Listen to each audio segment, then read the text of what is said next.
안녕하세요. 저는 오늘 제가 최근에 겪은 정말 말도 되지 않는 일을 말씀드리려고 합니다. 아마 많은 분들이 안 믿으실 수도 있을 만큼 드라마나 영화에서나 나올 법한 소재이지요. 하지만 제가 그걸 겪었고 너무 속상한 마음에 이렇게 말씀을 드리게 됐어요. 우선 저는 32살 여자입니다. 결혼을 한 지는 1년이 조금 넘었고요. 남편은 저보다 2살 연하입니다. 제 친구의 지인 소개로 해서 우연히 만나게 되었고 2년 정도 연애를 하다가 결혼을 하게 되었어요. 남편은 저보다도 2살이나 연하다 보니까 아직 사회초년생 무렵이었고 그나마 조금 더 안정적이고 자리를 잡은 제가 남편과 연애를 할 때 항상 돈을 더 부담했던 것 같아요. 뭐 그래도 아깝거나 그러지는 않았어요. 그만큼 남편을 사랑했으니까요. 남편은 저보다 미이가 어렸지만 일찍 어려서 아버님이 돌아가셨어서 철이 빨리 들었다고 할 만큼 무척이나 성숙하고 마음까지 넓은 남자였죠. 그렇기에 저보다 돈을 좀 못 벌고 했어도 그동안 만났던 남자들보다 훨씬 사랑한 마음이 컸고 그래서 결국 결혼을 하게 됐답니다. 결혼을 할 때도 남편 쪽에서 시어머니는 저를 반대하실 이유도 없었고 너무 쉽게 승낙을 받았지만 저희 집 부모님은 저희 남편을 상당히 못마땅해 하셨습니다. 부모님이 한 분이 안 계신다는 것도 좋게 보지 않으셨고 형편이 좋지 못하다는 거나 나이가 어리다는 것 그리고 남편이 직장은 다니지만 그렇게 자랑할 만한 직장은 아니고 어떻게 보면 변변찮은 직장이었기에 저희 부모님은 정말 많은 반대를 하셨지요. 하지만 자식은 부모 없다고 하죠.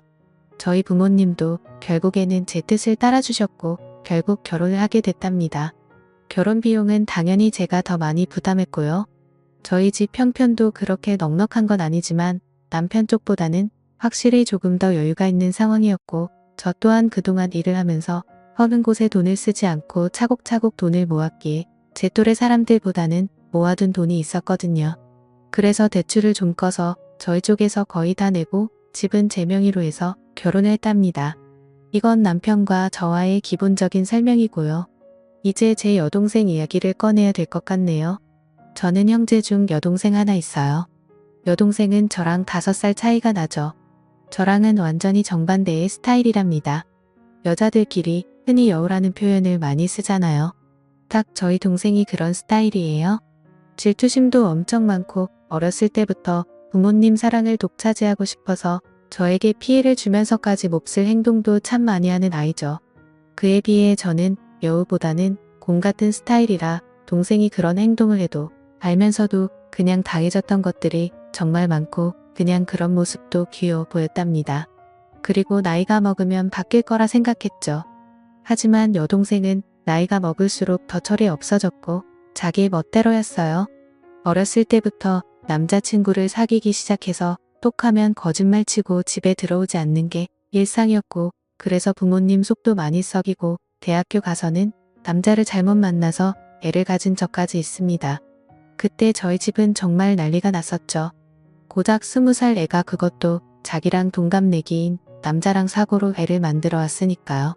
부모님은 기가 찼고 그럼에도 저희 여동생은 조금의 미안한 기색도 없이 오히려 당당하게 그냥 지금 결혼하면 되지 않냐며 자기 인생이라며 오히려 부모님께 대들었었죠.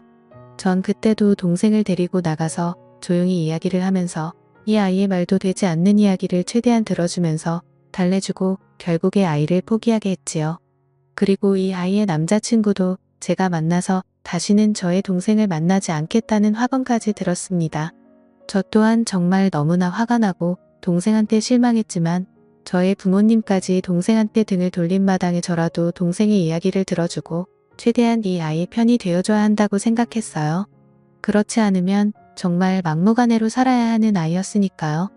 여튼 그런 큰 사건도 겪었지만 그때 잠시 조금 철이 들었다는 착각만 들었을 뿐 동생은 계속해서 철 없이 막무가내로 생활했어요. 성적도 좋지 않아서 지방에 있는 전문대를 들어갔었는데 거기서도 간신히 졸업을 하고 나와서 거의 1년 가까이는 부모님에게 용돈을 받으며 매일 술을 마시고 남자를 만나며 살다가 돈이 부족하면 저에게도 항상 용돈을 달라고 조르고 결국 제가 동생 손을 부여잡고 동생에게 진지하게 말을 한 후에야 직장에 들어갔습니다. 사무직 일을 하는 직장이 아니고 그냥 매장 관리 쪽에서 직원으로 들어갔죠. 별거 아닌 거였지만 전 그래도 동생이 이제야 자기 힘으로 뭘 한다는 것을 기뻤어요.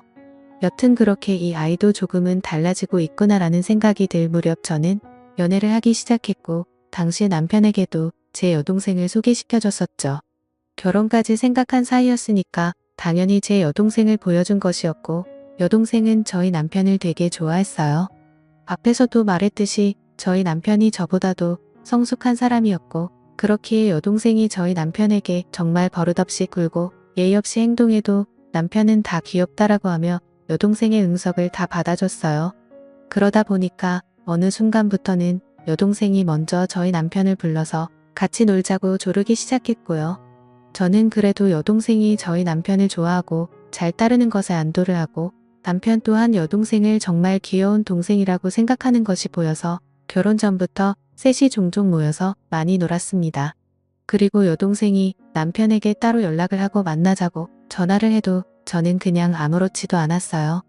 왜냐하면 여동생이 워낙에 철부지다 보니까 친구도 몇 명 없거든요. 그렇기에 이 아이에게도 의지할 사람이 필요하고 그게 제 남편이면 더할 나위 없이 좋겠다고 생각을 한 저였습니다.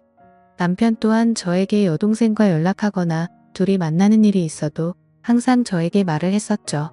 그렇게 관계를 유지하다가 결혼을 하게 돼서 신혼여행을 갈 때도 여동생은 본인도 따라가겠다고 엄청 떼를 썼습니다. 그때 정말 애먹었어요.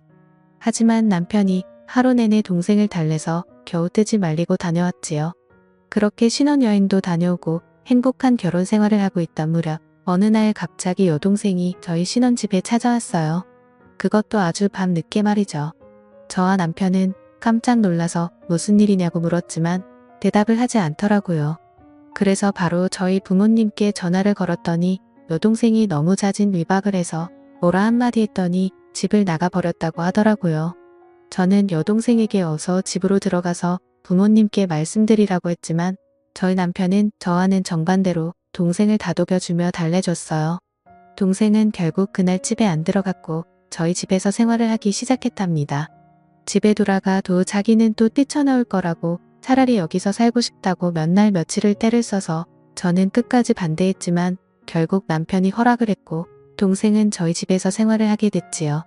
저희 부모님 댁과 저희 집은 꽤 거리가 있었고 그렇다 보니 당연히 여동생은 원래 일하던 곳을 그만두고 저희 집 근처 카페에서 오후에 잠깐 피트타임으로 하는 일을 하며 툭하면 저희 남편에게 연락을 해서 어디 놀러가고 싶다며 애를 썼지요.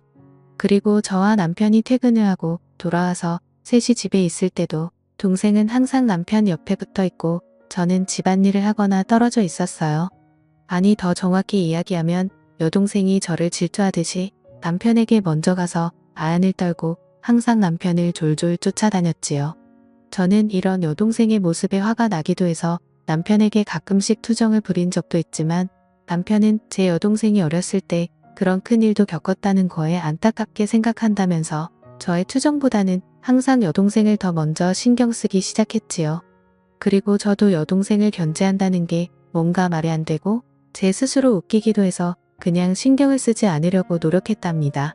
그러던 중에 제가 잠깐 3박 4일로 출장을 가야 될 일이 생겼었어요. 그런데 뭔가 단둘이 집에 남겨두기에는 조금 그랬기에 여동생에게 그냥 이제 집에 돌아가라고 이야기를 했지만 당연히 제 말을 듣지는 않았고 남편도 그 주에 일이 바빠서 집에 늦게 들어올 것 같으니까 저보고 그냥 안심하고 다녀오라는 말을 했지요. 저는 그래서 한편의 불안감을 남겨둔 채 출장을 가게 됐습니다. 출장을 가면서도 계속 남편과 연락을 하면서 갔고 거기서 일을 보는 도중에도 틈틈이 연락을 했어요.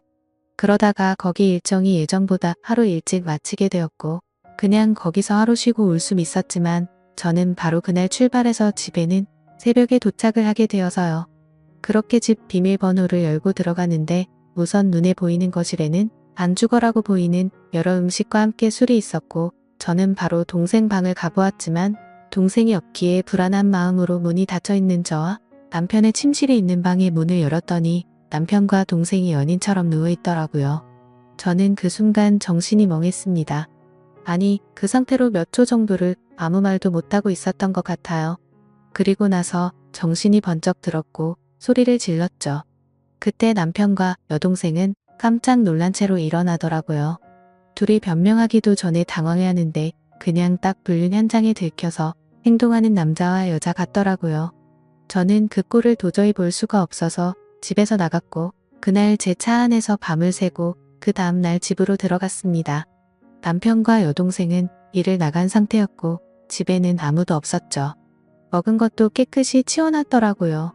여동생과 남편에게는 계속해서 연락이 왔지만 그 연락은 무시하고 남편에게는 집 비밀번호 바꿔놨으니까 들어올 생각 말고 이혼할 생각하고 있으라는 내용으로 카톡을 보내놓았고 동생에게도 이 사실을 부모님께 다 말씀드릴 거니까 그 더러운 놈과 행복하게 살든 지지고 볶고 살든 네 마음대로 하라고 카톡을 보내놨습니다. 당연히 집 비밀번호는 바꿔놨고요. 그날 결국 남편과 여동생은 제 집에 들어올 수가 없었습니다. 제 여동생은 본가로 돌아갔지만 제가 이미 이런 사실을 저의 부모님께 말씀을 드려놨기에 본가에서도 쫓겨났고요. 남편은 계속해서 오해라며 연락이 오고 있는 상태지만 저는 이혼 소송을 준비 중이랍니다. 여동생과는 연을 끊을 것이고요. 저한테 이런 일이 벌어졌다는 게 아직도 안 느끼네요. 지금까지 제 사연을 들어주셔서 감사합니다.